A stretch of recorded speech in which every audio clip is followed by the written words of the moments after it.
Next year, tayo si coming.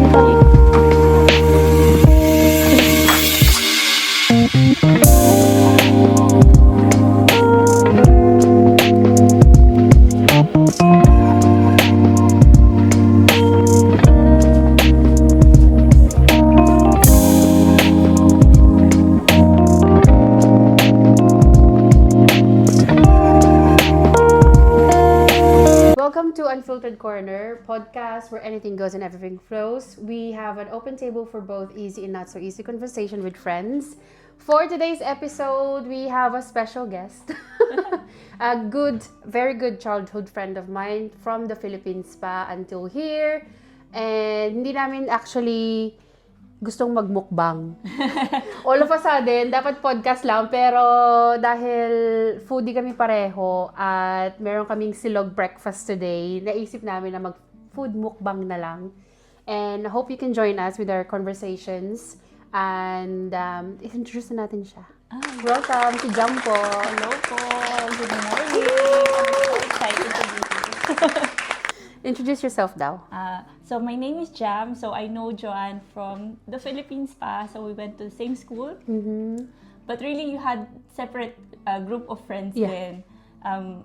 Tapos I moved here sa UK, I think just a few months before she did.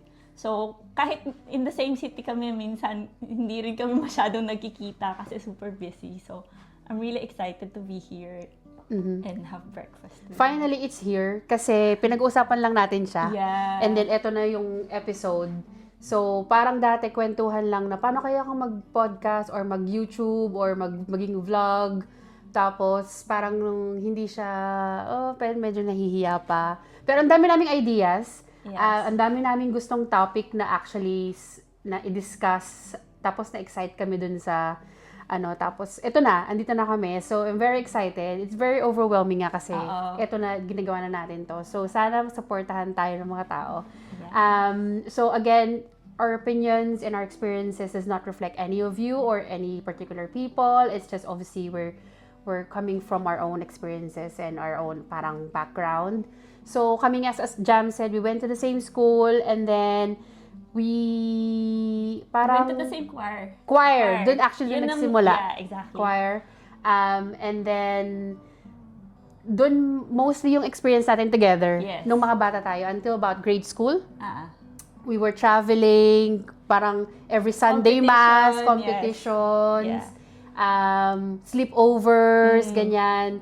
So, marami kaming like after school activities. Hindi ko alam kung paano natin ginagawa nung bata tayo, late tayo umuwi. Tapos may school pa, may practice, and then weekend, and Sunday you have to sing pa sa simbahan for choir, part yun, and then practice ulit. But I think when you're young, marami kang energy. Yeah. So, ngayon, and then, not so much. Not so much. One of the best memories yun, grade school. For me also. Actually, for me also, ang best memory ko of you is pumupunta ka sa bahay namin nakabike. Kasi parang hindi kasi ako marunong magbike. So parang wow, nakabike si Joanne. Yeah, parang nung time na yon, parang hinihiram ko lang yung bike na yun sa pinsan ko, I think. Tapos, I think yung mga it was fun. Anyway, so yun yung background namin together. And then we live in the same town. And then, I think, hindi na kami nag-choir high school, no? Hindi na. So, pero we're still, parang kilala pa rin namin sa isa. We would, parang sa service, kay Kuya Boy. Sabi nga niya, hindi kami pareho ng same circle of friends. I think, the choir really brought, like, yun yung common interest natin common talaga. interest. And also, which is why we're here today, the first episode is, one of the things that we have in common is, we grew up without our parents, na both our parents are working abroad, especially sa Saudi. Actually, same. Kaya tayo magkakilala talaga kasi our parents know each other na from when they were working. So, friends sila doon, tas friends din tayo sa Philippines. So, same town, everything. Another common thing. Another common thing. And then, we're gonna talk about how we were as kids, growing up without our parents, how it was for us, and when we reflect on it like now that we're older.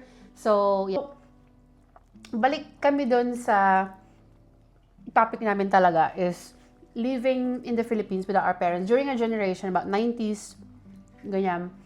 So, parang, kasi both our moms are nurses. Yes, so that's why nakapunta rin ako sa UK. Kasi my mom came here with her. So, Saudi sila, di ba? Yeah. Saudi, si papa ko works in an aircon company sa Saudi. Doon sila nag-meet. Actually, I was born in Saudi Arabia. And then, lumaki ako sa Philippines. Pero ikaw, sa Philippines Sa Philippines, yes. So, my parents, matagal na rin sila sa Middle East. Parang, siguro they spent 20 years there. So, that's how they met din yung parents mo. Yeah. So, I was born in the Philippines. So, I grew up with my lola in Bulacan. So, my mom is from Isabela sa north. So, ang arrangements namin is pag summer, hindi naman tinatapon, but we spent 2 months sa Isabela. So, nakaka-Ilocano rin ako kasi I spent most of my childhood summers sa Isabela. So, parang I have best of both worlds. Kasi yung ako sa Isabela, parang kagawad siya. So, there are a few summers na naalala ko, nangangampanya kami for him. Tapos, syempre, galing ka ng Bulacan, so medyo malapit sa Manila. So, parang celebrity yung treatment sa'yo. Pero yun yung... I never knew that. So, yun yung naalala ko sa childhood ko. Kasi nga, both my parents are in the Middle East. Tapos, they would come home usually once a year. Yeah, once a year. So, once a year for like a month or 2 months. Pero dati kapag recorder pa, yung sa tape. Voice tape. Yes, exactly. Yes, so, yun yung first, voice tape. Initially, mga letters first. Yeah, letter. Tapos, voice tapes. Tapos, nagkaroon ng telephone sa may hulo. Hindi, kami sa may liner, na parang merong one shop doon sa may health center ba? Kasi ganun. Hindi kami kila Christina, sa bilihan ng shilling, ng gas, and then yung gumagawa ng mga lobo. I see. Meron doon. And then, kukuha sila ng tricycle. Yung tricycle sa send sa bahay, natatawag si mama at papa ko. And then, babalik ka doon, maghihintay ka ng tawag. Yeah. So, pero voice tape talaga, I always remember. Alam ko rin yun sa may... Pero meron mas malapit yung sa tuktok lang na eskinita. So doon, parang ini-schedule pa yung tawag. Na parang tatawag yung parents mo this time.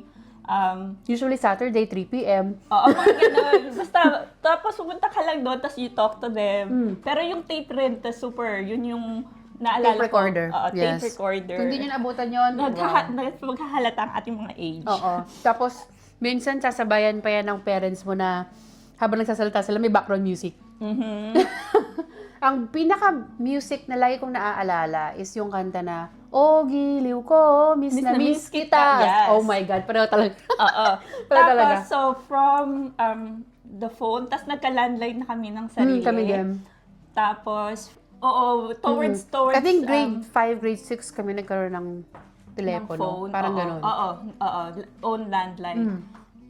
Tapos, yun na, from the internet, parang the rest is history kasi nagka-cellphone na, alam mo yun. So, parang most memory ko is yung utusan ka ng lola, pupunta ng palengke, bibili ka ng... Dati kasi uso po yung tiking-tiking gaas.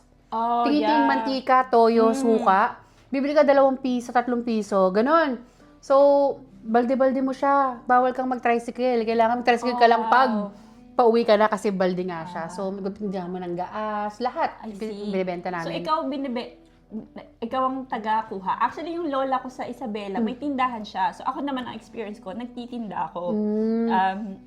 Sa tindahan Hindi, kami mga pinsan ko. Kasi 'di ba, malaki kaming family. So, kami ng mga pinsan ko, sama-sama kami. At saka, I think I was lucky na marami kami magpipinsan. So, it wasn't really that lonely.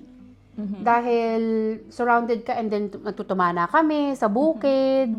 Nung dati, ngayon ang mga bata punta na ng resort and everything, theme park. Dati kami tumana lang at saka masaya na. Yung sa patubig. Oo, actually ang na-enjoy ko talaga nung maliit kami pag umuulan ng May. Di ba sabi nga swerte daw yung unang ulan ng May. So pag unang ulan talaga ng May, yung kami ng mga pinsa ko, naliligo talaga kami. Tapos pag medyo baha-baha na yung gutter, naggagawa kami ng parang paper boat. Oo, yan. Tapos yun, ganun na, masaya na, di ba? Pag nasa bukid ka naman, yung gagawa ka ng kwintas out of, hindi ko alam kung saan yun. Basta yung paghiwa-hiwalayin mo na parang agyo.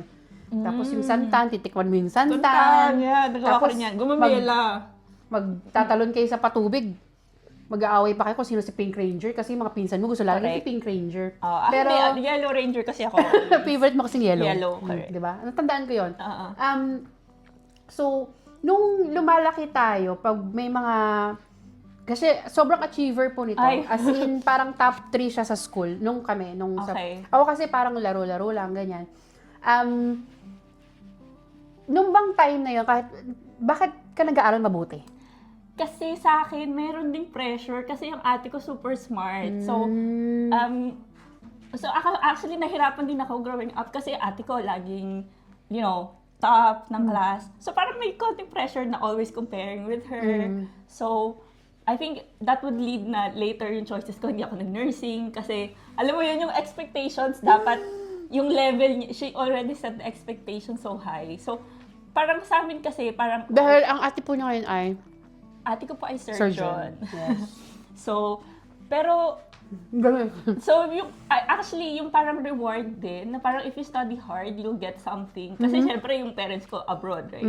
So, parang you aim for something na parang, if you have good grades, we'll buy you a new shoe. Mga ganun. So, parang yun ang reward system. So, siguro pressure din, tsaka yung mindset na sa Philippines, you have to study hard. Parang yun yung way to get out of poverty. Parang gano'n. Di ba yung lagi kasi when I remember, kasi hindi naman po din ako matalino. Hindi rin ako talented. So, talented ka? Like, parang sa akin, pag sinabing si Jam, matalino ka, and then sobrang talented kasi kumakanta ka, and then you do extracurricular activities, and then top ka sa lahat ng clusters and everything. Grabe. No, but this is, I think people will agree pag napanood to ng mga kabatch namin. And meron katulad sabi, hindi alam ng tao na may expectation siguro sa'yo. Siguro, pero yung mga teachers natin, for sure, kapatid din ni so ganun yung expectation. Ganun lagi, na So parang for me, pressure. walang expectation sa akin kasi dalawa na kami magkapatid, ako yung panganay. I didn't think na meron akong family related to me sa Santa Monica unless pinsan. Yeah. So I think yung perception of me is hindi ganon. Yeah. At saka parang feeling ko na noon ma-class of 88 lang ako, sobrang saya ko na. Saya na. Pero nung high school na, parang hindi ko na siya naisip. I just needed to have fun, really. Yeah. Parang feeling ko yun yung pero kasi we're really different po talaga. Like now, we have more things in common now. Yeah. Pero nung mga time na yun, parang feeling ko hindi. Dahil iba yung group of friends na, ibang group of friends ko din. Tsaka I think, like now, looking back, parang we really give emphasis on how you're doing in school. Na parang that gives your identity. Alam mo yun, na parang, kailangan cluster ka para you're in the, iba yung group ng mga clusters, tsaka yung middle clusters. Alam mo yun, parang iba-ibang set of yung cliques. Tipong, hindi ko rin, I mean, at that time, hindi ko siya naiisip. Pero ngayon ko lang siya naisip na sobrang competitive din pala talaga nung time na yun. Kasi nung time na yun, wala naman, hindi naman niya ako nag-iisip na gano'n. Ito pumapasok lang ako kasi I have to go. Yeah. Para lang makita yung iba kong friends. And then that's it. Pero for some people pala talaga, parang, it's not because I didn't want to do well. It's just, for me, I know na hindi ako ganun katalino. And sa sobrang daming matalino sa batch natin, parang feeling ko nga, effort is wala na lang effort kasi parang hindi ko rin naman kasi ang dami nyo. Kasi parang ngayon hindi na rin ganun siya ka-important sa life. Alam mo yun? I'm not saying na wag po kayo mag-aral mabuti. Mag-aral kayo mabuti. Kasi it's very important that you study and work hard. Pero hindi kailangan na i-burn out mo yung sarili mo to get there. And hindi yun basihan of how good of a person you are. Parang feeling ko dapat tayo.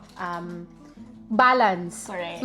We're talking about balance, pero bago po tayo mag-roll, we were talking about how burnout sa work namin. But that's another story. Mamaya, later. So, nung lumalaki tayo, did you ever feel that there was something missing or lacking kasi wala kang parents na gumagabay sa'yo? Kasi syempre, as you said, sa school, clusters ako. So, may mga parang awards ceremony, pag-graduation. And we used to have family days.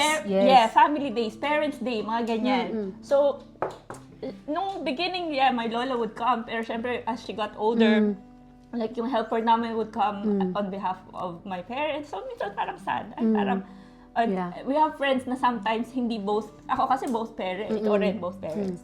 So meron akong friends na one parent lang is away. Na parang, sayang, bakit hindi ganun na lang. But of course. So sobrang excited ako. I always remember, pag uuwi si mama at papa ko, and then, yung magdadala ng pagkain sa school.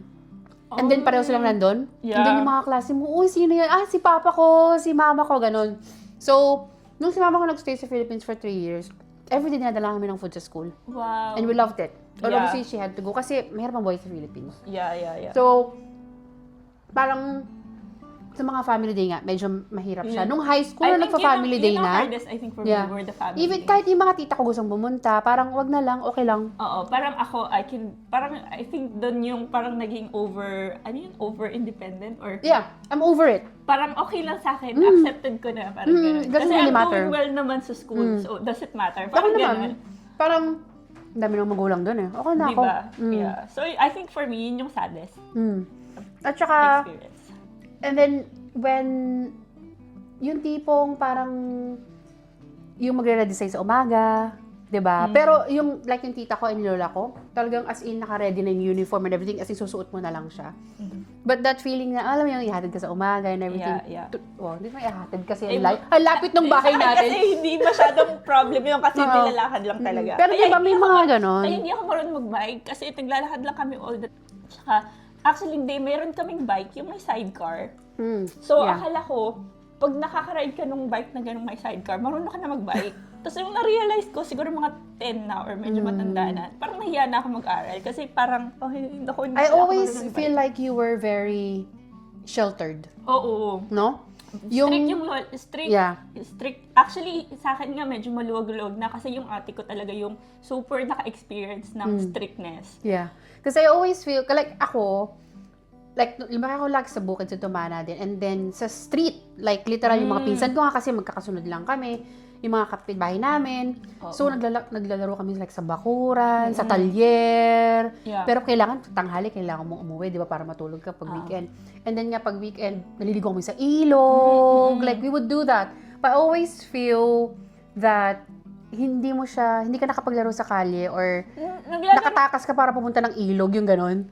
Sa ilog is like, definitely no, kasi super dangerous, diba? Maraming nalulunod. Pero yung sa kalye, sa Bulacan siguro hindi masyado. Yeah. Kaya sa Isabela doon talaga kami naglalaro sa kalye. Kaya na-enjoy ko rin yung part na yun ng summer. So I really look forward to that. Kasi I always feel like, meron din akong pinapayagan akong lumabas.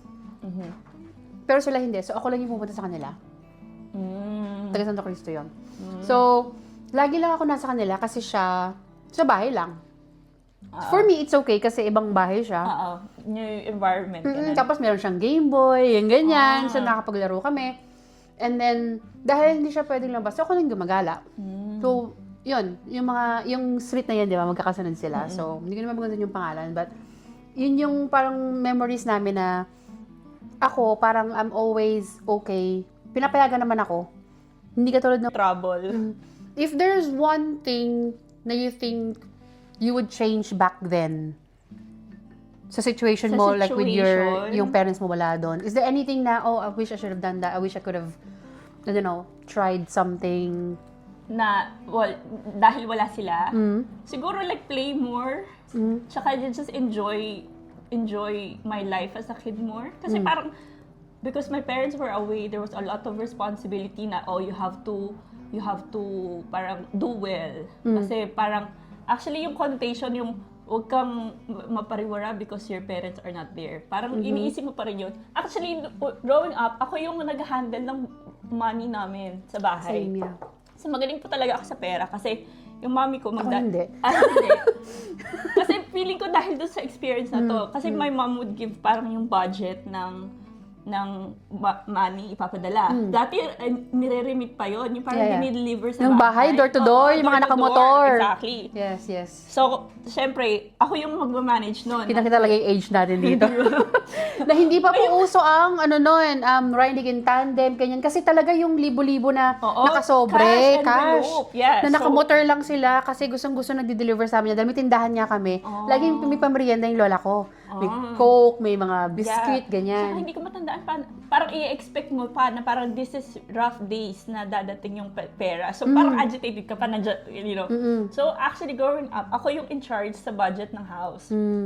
Kaya, marunong ako mag-budget from a young age. So, parang iniisip ko ngayon na parang, as a kid, you shouldn't be experiencing that. Kasi it's not, it's for adults to do. Yeah. Pero, in a way, parang it helped me as well as an adult. Kasi I know how the worth of money. Ganun. Yeah. So, siguro, no, actually, I wouldn't change it. Kasi it's kind of like lead to where I am. I don't know. Ikaw ba? Ako, parang feeling ko I should have parang ikaw, sa masyadong seryoso yung ginawa mo. Ako, hindi ko siya sineryoso. Baliktad naman tayo. Na parang, feeling ko, inisip siguro ng tao na, palibasa, nasa abroad yung parents niya. She wasn't parang focusing on studies kasi allowance siya kahit anong mangyari. Parang ganon. I see. Or, I don't know, parang, in a way, feeling ko nag-enjoy ako eh. And, like sabi mo nga now, parang, it's not because we're equal now, but it's just, siguro yung experience natin before shaped us on how we deal with our lives now that we're older. Kung meron man akong reflection, I think, sa mga kabataan ngayon, o kahit sinong tao na, pag ang parents nyo nasa ibang bansa, and kailangan nyo mag-aral mabuti. As in, kasi mahirap talaga. Mahirap yung magulang mo nasa ibang bansa. And then, syempre, yung mga magulang kasi, I think, most of the time, binibigay na lang yung material. Yeah. Dahil, they're missing the presence there. So, they're making up for their lost presence with something more material. Yes, correct. No, I agree with that. Naalala ko pa yung, not favorite, pero naalala ko pag magpapadala ng sapatos, alam mo, tinitrace yung pass. Oo, sa papel. As in, or dinadangkal, ilang dangkal. Oo, ilang dangkal. Pero kailangan i-trace. Kasi ganun talaga. So, yun yung, I guess, example na yun nga na they parang compensate for the love and presence via material things. The smell of balikbayan box just gives me nostalgic talagang even until now. Balikbayan box, ang bango ng balikbayan box, hindi ko alam kung bakit. Hindi ko alam kung yung may certain na amoy siya, hindi mo siya na ikaw Han, di ba may certain amoy yung balikbayan, ewan ko, maybe it's just me. Baka mabango yung nilalagay sa loob hindi sa inyo. Hindi ko alam. May certain amoy siya. Okay. Maybe comment down below. Wow. Kung ganon. Kasi parang, kung, as in, hindi siya madali na, especially nung time na yon na wala nga internet, walang so, can you imagine na lang. Yung buhay natin before. Letters so na it will take weeks to come. So, I think, and then yung cards na meron pag binuksan mo, may tunog. Yes! May sound. Di ba? Merry Christmas, Happy Birthday, and then nawala na yun. Yeah, so I think for me, yun yung mahirap kasi parang your parents were absent, right? Kasi makakausap mo lang sila say once a week or even once a week is even good. Yeah. So parang ang peg ko lang dati, parang nasa boarding school ako kasi you're away from your parents. So I was really independent from such a young age. And I didn't think much about it then na baka mahirap din yung buhay nila doon. For me, parang it's okay kasi they're together. Na okay, mahirap, pero they're together and they have friends. Yeah, when you think about it. Yeah, syempre there's still sadness kasi I have friends na both parents were there and they were okay. Alam mo yun, parang syempre there's still sadness there.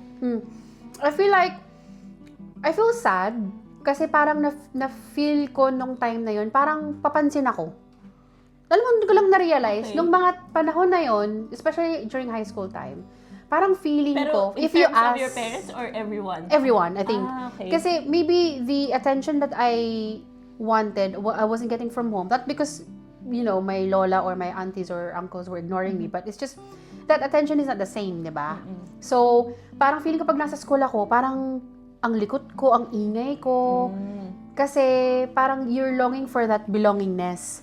Ngayon ko lang siya ngayon ko lang siya naiisip. So, feeling ko, kung tanongin mo siguro yung mga kabasyan, siguro pag nakaalala nila, kakaasar yan kasi ang ingay, ang gulo, parang, anong tawag doon? Kangkarot. Yung word, di ba? May word na kangkarot, di ba, Han? Yung malikot, parang trumpo. Katikot. Ano yun? No, katikot is when you're... okay. Hindi ko alam. Minikanin ko ni Mali or whatever. Kangkarot, parang gano'n, parang kangkarot. So, parang feeling ko, if people would ask kung paano nila ako nakilala, parang gano'n. Parang, yung annoying child. Hindi ka naman annoying. Hindi, I don't know. Pero, just how I see it. Yeah, siguro I was loud. Siguro yung sa akin, is yung for me to be seen or, is how, when I do well in school. But because, so, yun nga, magkaiba tayo doon, di ba? So, parang feeling ko now, syempre, ng mga time na hindi mo na maiisipin yun, di ba? Ngayon mo lang siya nare-reflect. Pero, maybe I'm sad din. Pero, parang nung time kasi na yun, sobrang normal sa generation natin na parang yung mga magulang natin, wala. Kasi abroad talaga. Like, everyone... Saka siguro, hindi mo rin na-realize kasi nga other kids have the same, in the same scenario. Sima, nasa Amerika, di ba? Yung mga ganon. Or, I don't know, hindi ko alam kung nasaan. Usually, Middle East. Middle East din. So, tsaka seaman, di ba? Yung mga seaman. So, parang doon na sad. Kaya, alam mo, I've learned sa brother ko ngayon na 2 kids na rin siya. I remember nung isa pa lang yung nephew ko, sabi niya na, sabi ko, wala na kayong pahinga nung asawa niya, sister-in-law ko, si Liz, na parang yung shifts nila, parang hindi na sila nagkikita kasi yung ang daming extracurricular ng pamangkin ko, may swimming, may karate nung time na yon, tapos nagba-basketball, na parang, di ba kayo napapagod sa may tournament every weekend? Na parang sabi ni Peach, parang, he's not blaming my parents when they weren't there. It's just because gusto niya na included siya dun sa lahat ng activity ng anak niya, regardless kung may tulog sila o wala. Because we na-break natin yung cycle. He would never experience that kasi. We have to break the cycle na if as much as we can, let's be there for them. Diba? And he's always encouraging, and both of them, even my sister-in-law, always encouraging my nephew na, kung naiinis ka, nagagalit ka, you have to tell us. Kasi we didn't have that. I think it's not because our parents didn't want to, it's just they didn't have time. Walang time, kailangan mag-work, overtime, saka, as in... I think yung generation din nila hindi very expressive, na parang, everything... everything should be okay. Yeah, exactly. Yeah. Parang, nakikita ko, they cannot handle difficult emotions. Kasi confrontations, tsaka everything has to be okay. Kasi kung okay, na parang insulto sa kanila yon na bakit hindi okay? Like, I'm already giving you money or, you have all of this, you're in school. You're going to school, diba? I've learned is, kung kaya naman, kayanin, break the cycle. If you can be there for your child, obviously practicality din, hindi naman lahat ng tao is able to do it, depende rin sa work mo. Especially if you live in this country, it's very difficult. But if you can, try. Diba? I think also growing up, I put that in my mind, na parang, if I ever had a family, I would make sure na I'm there with my kids. But I don't want it to be a pressure sa new generation din na you have to be there all the time. Kasi, syempre, masarap din yung freedom na walang parents. Tsaka reality hits din na kailangan mo magtrabaho. Hindi naman, alam mo yon, hindi ka naman pwedeng nandyan lang palagi. Like, yung practicality din. So, yun. So, it was sad, but I think, okay din siya kasi you get to be independent, like what we were saying earlier na okay na ako kasi I've had this when I was younger. I can look after myself. Especially ngayon na you have a good job, you have your own place, and obviously bonus kung may mga kasama ka sa life, but I feel na it just taught you yung independence you don't seek because it's parang given na sa'yo, di ba? Na kaya ko. Kaya mo. So, if ever ba na, what we're talking about now, obviously, I don't think we've discussed with our parents, no? Especially, obviously, my dad passed away. But my dad is very more, si Papa ko yung medyo mas confrontational. Yung parang, ang usap tayo, yung parang ganon. But we never really grew up talking about how we feel, di ba? But have you ever had a conversation with any of your parents or both of them about what you felt and how you felt when you were younger, now na malaki ka na? O nag-touch base nyo ba yung tipong, Oh, remember nung, parang, what did you feel nung iniwan mo kami sa Philippines? Ano yung feeling as a parent? O parang, did you ever think kung anong naramdaman namin? Have you ever had a conversation? Parang, no, parang wala. Kasi, as I said, yung parents generation, ng generation ng mga parents natin, I think, parang everything, emotions are not talked about. Parang swept under the rug. Parang ganon. Tsaka nga sabi mo, everything should be okay. Pero I think, actually, naalala ko lang ngayon, parang before, pag umuwi yung mga parents ko, nag-family meeting kami. So, I feel so grown up kasi tinatanong yung mga opinions ng everyone on the table. So, family meeting. As a kid, parang... So, 10-year-old, may family meeting tayo. Oo, may family meeting. And alala ko actually, so, in that sense, meron kang say on things, pero hindi about emotions. It's always about how is school, what do you need sa house, like, you know, what you need, pero never about emotions actually. So, yung practical things lang? Practical things, more on like day-to-day, or like, you know, may kailangan bang ayusin sa bahay, anong kailangan niya pag, you know, so they can parang save up, or i-budget nila sa susunod na mga padala, mga ganun. So, but yeah, never about emotions. Never really a conversation, but my mom and dad always just, parang yung touch lang, na nung nasa Philippines kayo, ganito kami, o nung, si papa ko never nagpahatid sa airport. Ever. Ever. Basta gigising na lang pag umuwi siya, and there was a time na hindi siya umuwi for like 4 or 5 years. Girl. Yeah. Naalala ko pag, umiiyak talaga pag on the way back. Uy, wala ka kasi, pag sinatid namin sila, taxi minsan papuntang Pasig, kasi mininong ako na naghahatid sa kanila. Grabe yung iyak ko sa taxi. As in, literal na sinisipa ako yung taxi driver and everything kasi ganun. Kasi papa ko never, I can't remember the time na hinatid namin siya. Talaga? Basta gigising na lang kami, wala na siya, bala siya na madaling araw. Regardless kung anong oras yung flight niya. Talaga? Ano na yon, never namin siyang hinatid sa airport. So, parang touch base lang, ganun lang. Hindi yung proper na sit-down conversation na, manong ganito, ganyan. Parang light conversation, but nothing about yung emotions nga din. No, and I think maybe yung generation ngayon is maybe a little bit different kasi mas involved na siguro yung parents dahil sa video call. They can call each other every day. So mas involved sila sa nangyayari sa buhay ng anak nila, o as much as kung ano yung sinishare nung bata, syempre. Parang feeling ko mas madali ngayon maging in contact. Present, yeah. Tsaka, yung connection, iba. At saka parang feeling ko mas naging open na rin yung tao ngayon about, yung young ones, you're not just young person na walang voice, maybe. I don't know. Kasi nung time na yun, kung anong sabihin sa atin, yun lang, diba? Yeah. Which is, it's not a bad thing. It's not a bad thing. Yeah.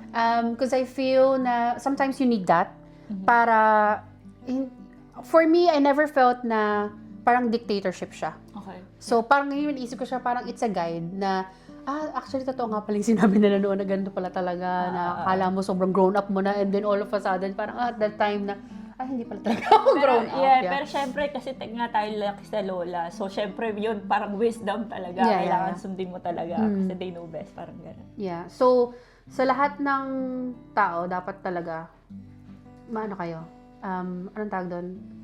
You don't need, hindi mo naman kailangang sundin lahat, especially if it's outside your values. Kasi iba-iba na ang tao ngayon, and people have different resources na, o where can they learn, kung saan sila, like yung values nila, na parang na-influence ng ibang tao, ng ibang bagay, ng binabasa, ng pinapanood. Oo, ang dami like, we were limited with stuff na we only just rely on the elders, obviously, and the teachers, kung sino yung natin, and I felt na the way we grew up then, obviously in a Catholic school, in sa probinsya, we're very much conservative, and everything is very structured. By the norm, by the culture, society expectations. Yeah, exactly. And hindi naman, alam mo yun, kailan ka lang ba pupunta ng Manila pag mag-SM North ka, di ba? Yung mga ganon. Yeah. So, it's more like also to save face. Parang dati, a lot of like the elders, parang wag mong lumisan yung pangalan, yung family. Alam mo yun, it's more of like a family. Nakakahiya kasi, so they worry more about and what then the other people pag say. may nadidinig ka nag-uusap, yung anak ni ganito, yung anak ni ganyan. It's before your name, it's your parents' name first. O yung apo ni ganito, yung apo ni ganyan. Kaya very controlled din yung, or like what you can do. Kasi syempre, ayaw mong mapag-usapan. Mamarites. But now, nonchalant babes. Parang whatever na lang. Parang, no, but I think one good thing about it is, it shows na you have respect pa din sa family name, sa parents, especially if your parents are working so hard. O regardless kung hindi mo sa parents, alam mo yon, kung sino man ang nagpapalaki sa inyo. I think it's a matter of yung respeto. Yeah. And hindi mo, like I said, hindi mo kailangan siyang sundin, but at least consider it. Yeah, consider and say, as a guide. Oo, ngayon. Kasi hindi mo, feeling mo lang ngayon feeling mo lang, alam mo na yung ginagawa mo. Yeah, pero girl, hindi. Maniwala kayo. Ngayon gusto ko na lang someone tells me what to do. Yes. Di ba? Yeah. Kasi utusan nyo na lang ako. Oo, ganun din para ako. Kung ano yung utos mo sa akin, yun yung gagawin ko. Exactly. Hindi yung mag-decide pa ako for you. Yeah. Diba? But adulting, again, you have to decide for yourself. And most of the time, especially pag ako yung tipo ng tao na hindi ako makapag-decide. I have to ask different people's opinion, especially kung it's like for work or, you know, if you have to make something adult decisions na, for example, like kami yung sa house, yung parang ganyan, ano bang, maganda, hindi ko alam, bala na. Parang ako ayoko mag-decide for me. Pero, like, you do your pros and cons. But yeah, always just, you know, wag niyong neglect yung advice o yung sabi ng parents or elders. It's kasi nga sabi nga nila, diba, papunta pa lang tayo, pabalik na sila. But not obviously everyone's journey is different. The steps that we take is not the same path that they've taken. So again, you make your own path but be respectful. Yun lang naman yung sa akin. Kasi naniniwala din ako na nagiging successful din. May peace of mind ka if mabuti ka sa magulang mo. Yeah. And we talk about how sad we were left in the Philippines, and you know, we wish we could have been different, but you know what? At the end of the day, parents are parents, and katulad ng sinabi namin, hindi namin alam yung feelings nila din. We've never had a conversation. Exactly. Maybe we should invite our moms. Oo nga, si mama mo tsaka si mama ko. Sige, gusto. Sa isang podcast, mukbang or whatever. Gusto niya yun. Kasi si mama mo? Siguro, I'll have to ask my mom. Tatanungin ko siya. Sige. Tanungin ko si mama. And then, syempre, ipipitch namin yung ano. Pero, oh my, mother, you know what? You're retired, you've worked so hard. Whatever you say, doesn't matter. Diba? Ang dami nyo nang napatunayan. Yeah. There's nothing to save face for. Ang successful ng mga anak nyo, whatever you say, it doesn't matter. Yeah. Diba? And nataguin mo, that's a good idea, actually. Diba? Next, susunod ko, kasi si mama ko ay nasa Philippines, mom goes to Philippines for 3 months, so, mga retired. Sana, gusto mo, day special. So, sana pumayag si mother. I'm sure mapahig naman din si mother. So, kailangan natin ng mas malaking setup. Bahala na ako sa director ko na nasa behind the camera kung para natin siya gagawin. So, just to obviously summarize not summarize, but when we reflect on the conversation that we've had, di ba, na paubos na rin yung aming... Parang ako lang yung kumakain, Jo. Hindi kasi pangalawa na to, Day. Kasi nag-cut kami, kumain kami. So, pangalawa ko na to. Parang, what would you say to your younger self? Oh. Yeah, what would you say to your younger self, given that you've seen how you are now, and you've seen na how your parents does, and ano yung sasabihin mo kung may babalik ka ngayon, bibigyan ka ng time machine. Balik ka doon si Jam, papasok sa school. Anong sasabihin mo sa kanya? Sabihin ko, i-enjoy niya yung mga laro-laro sa labas, you know. Sino yung babalikan niya? Oh, wow! Wait lang. Ganun? Wait lang. Hindi. Enjoy. Sino kayo yung babalikan mo? Charot! Oh my God! Meron mo lang sa isip ko, pero okay lang. Okay lang. Okay. Siguro enjoy talaga, like, yung childhood. Like, yung don't take on so much, kasi bata ka lang. Yes, yes. Yun sa akin, I think. Ako, siguro, pagpatuloy mo lang talaga. Go lang, go girl. Hindi. Keep going. Yeah, spend as much time sa cousins ko nun. Kasi sobrang talagang yun yung core memory ko, kami mga pinsan ko. At I wish we could have hugged our lolas more, no? Yeah. Na parang, minsan nung parang pagbalik natin dito, parang sana kasama mo sila, yung mga travel, ganyan. At saka parang feeling ko sana tumulong. Natuto na ako magsaing, mga ganyan, pero nung bata. And again, what you said, hindi ako kasi, sabi kasi, lagi sinasabi ng lola ko, I'm not always gonna be here. Kaya kailangan matutukan mo magplansya, magluto. Kasi kung wala kayong yaya. Susunod po naming episode yan. Kung wala kayong yaya. Yung life here. So, yun lang. Parang feeling ko, sige, enjoy ka lang. But,